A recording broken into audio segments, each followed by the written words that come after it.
Välkomna till nyheter på lätt svenska. Här kan ni träna er hörförståelse med nyheter upplästa med långsam och tydlig röst. Dessutom har ni bilder till varje nyhet, en ordlista med svåra ord och 2 frågor till varje nyhet. Ni hittar svaren på frågorna i filmbeskrivningen under filmen. Glöm inte att sätta på undertexter på svenska eller på ditt hemspråk om du behöver extra hjälp. Dagens första nyhet har rubriken Al Jazeera bemöter kritiken, svarar på kritiken. Men först tittar vi på vår ordlista. Ärlig, ärligt, när något inte innehåller lögner utan det man säger är sant, då är det man säger ärligt. Riskerade, när det finns en chans att något dåligt kan hända. Det finns en risk, man riskerar att något dåligt kan hända. Fungerar betyder hur något går till eller hur något används. Till exempel hur en myndighet fungerar. Om den fungerar bra, den gör sitt jobb, eller den fungerar dåligt. Den missköter sitt jobb. Hemmaförhållanden, det är hur det ser ut och hur situationen är där man bor hemma. Alltså om det finns vatten, om det finns el, om det är smutsigt eller det är rent. Alltså också familjeförhållanden hemma. Papper, ja självklart, detta är ett papper, men i nyheten så är det dokument som myndigheter skriver för att visa varför de fattar ett beslut, alltså varför de tar ett beslut. Okej, här kommer nyheten. Sajten Al Jazeera har producerat en dokumentär som handlar om föräldrar i olika länder som inte längre får ta hand om sina barn. Det är myndigheter som har fattat dessa beslut. Och detta är en ny nyhet, för i förra nyhetssändningen så läste jag en nyhet om kritiken mot Al Jazeera och nu är det här då att Al Jazeera har svarat på den här kritiken. Och den här dokumentären som Al Jazeera har gjort, den har fått hård kritik. Många anser att Al Jazeera sprider osanning. Alltså det de säger är inte sant. Kritiken handlar om att dokumentären fokuserar mest på de upprörda föräldrarnas berättelser och den förklarar inte varför myndigheterna har tagit barnen. Alltså man tittar bara på de upprörda föräldrarna, men man tittar inte på vad är anledningen till att barnen inte bor med sina föräldrar. Al Jazeera har nu svarat, har nu bemött kritiken och påstår att dokumentären är rättvis, att den är ärlig. Det sa de i en intervju med Sveriges Radio.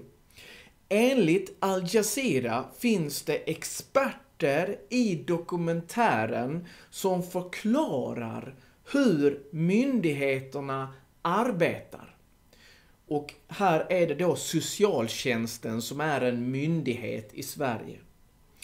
Trots detta tar dokumentären inte upp att barnen i vissa fall riskerar att fara illa. Alltså de riskerar att bli skadade. Det finns en miljö, hemmaförhållanden där barnen löper en risk för att bli skadade. Myndigheternas handlingar visar att föräldrarna inte klarade av att ge barnen den omsorg, alltså kärlek och omsorg, att man tar hand om dem som barnen behövde för att må bra, för att inte bli skadade.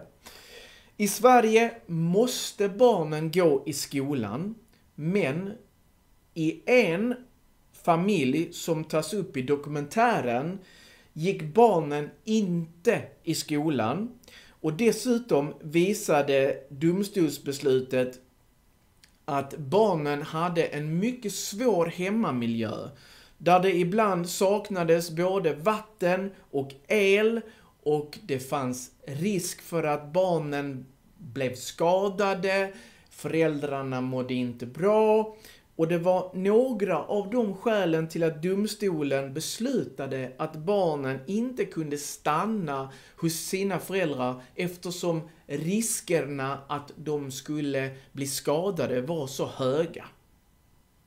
Så, det var den nyheten, och här kommer frågorna till nyheten.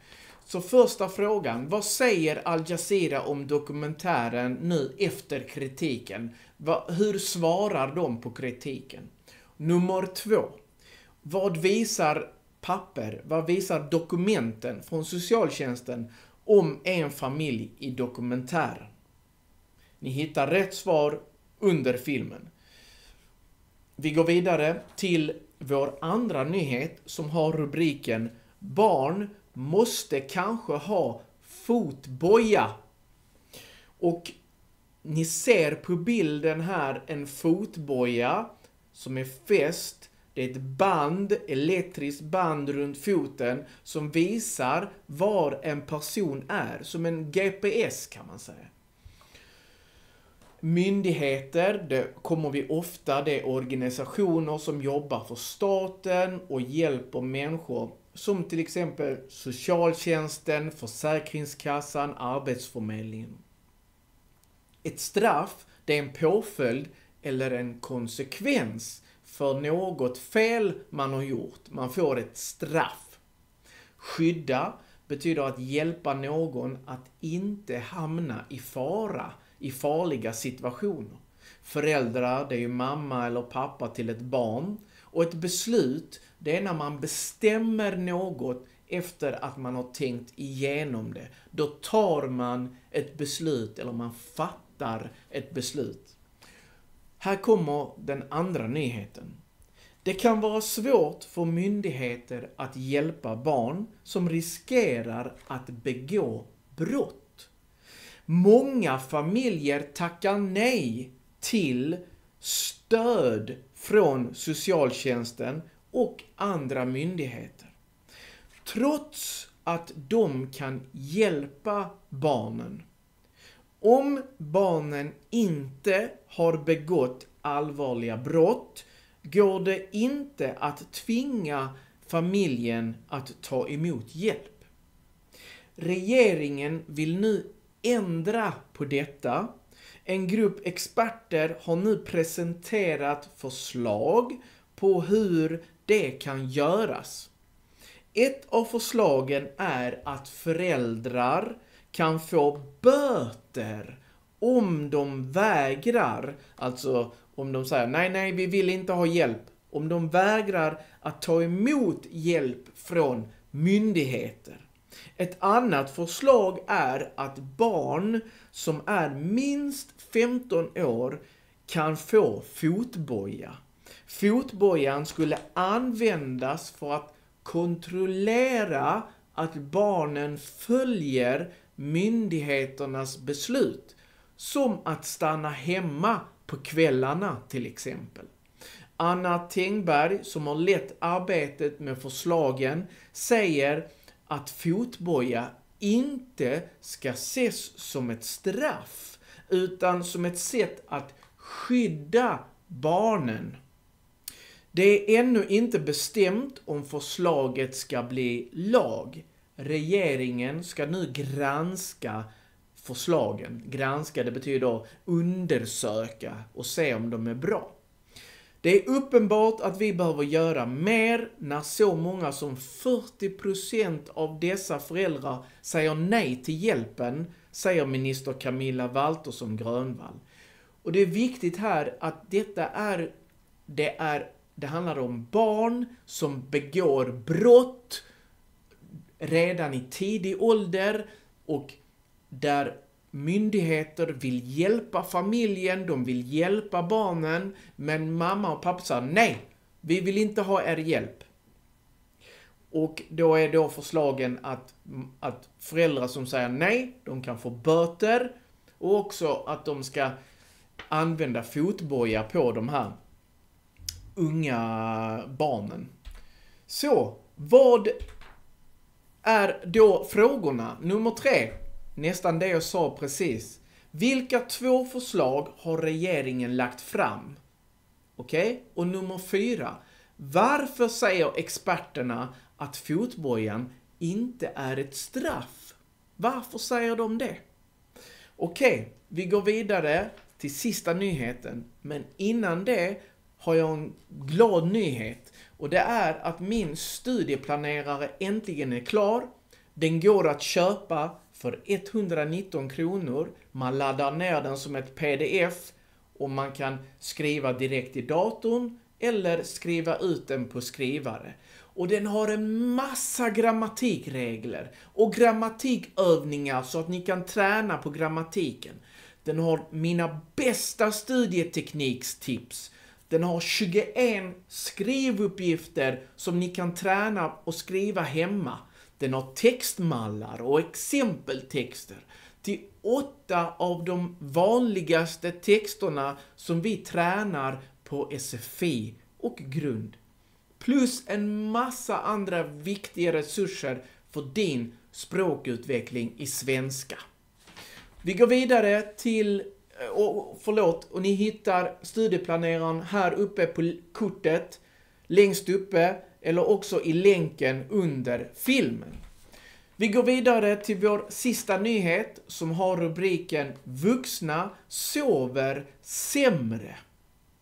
Och vår ordlista, Folkhälsomyndigheten, det är en myndighet som arbetar för att människor i Sverige ska må bra. Ångest, det är en stark känsla av oro och rädsla. Psykisk ohälsa, det är när man inte mår bra i tankarna och i känslorna. Det är psykisk ohälsa. En undersökning, det är när man samlar in information för att lära sig mer om något. Problem, det är något som är svårt eller jobbigt. Och normalt, det är något som är vanligt eller som många upplever. Då kommer vi till vår sista nyhet. Folkhälsomyndigheten har undersökt hälsan hos 17 000 vuxna svenskar.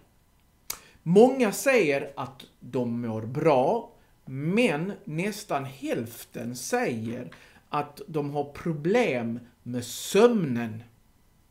En del känner sig också oroliga eller har ångest. Psykisk ohälsa har blivit vanligare och experter på Folkhälsomyndigheten menar att det är ett problem som måste tas på allvar. Samtidigt säger experterna att de flesta som svarade på undersökningen bara har mindre problem. Att känna sig orolig ibland är normalt. Hur mår ni, mina tittare? Och hur sover ni? Hur är er sömn? Skriv gärna. Och här kommer också några tips på vad man kan göra för att sova bättre. Så första tipset. Vakna samma tid varje dag. Gå och lägg dig samma tid varje kväll. Undvik starkt ljus innan du ska sova. Det gäller ljus från dator eller mobiltelefon. Ha svalt i sovrummet. Alltså det ska vara lite kallt. Och stäng av störande ljud. Så inte varmt, för varmt, utan snarare lite kallare i sovrummet. Använd sängen bara för att sova. Jobba eller ät inte i sängen. Kan du inte sova, gå upp en stund, gör något lugnt en stund. Rör på dig under dagen, träna inte sent på kvällen. Det kan göra dig pigg. Ta det lugnt på kvällen, drick inte saker med mycket koffein. Drick inte alkohol innan du ska sova. Du somnar lättare, men du sover sämre på alkohol. Bli inte arg om du är vaken och inte kan somna. Det gör inget att sova dåligt ibland. Dessa råden kommer från Folkhälsomyndigheten. Har ni själv några råd? Skriv gärna i filmbeskrivningen. Ha det bra, vi ses i nästa sändning.